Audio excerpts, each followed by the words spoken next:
They say that champions don't do one thing 100% better, they do 100 things 1% better than their competition.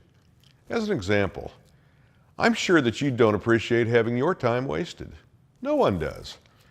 Why should we expect an installer to feel any differently?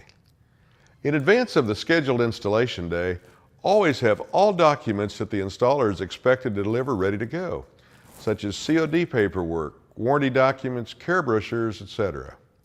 Make sure that he has a copy of the pre-installation checklist created when the job site assessment was performed so that he can be prepared with the correct materials on his truck to perform properly a correct installation. No surprises are welcome at this stage of the process. Early morning loadout time is typically chaotic at many stores. The salesperson is often not present at this time of day or location. No one benefits by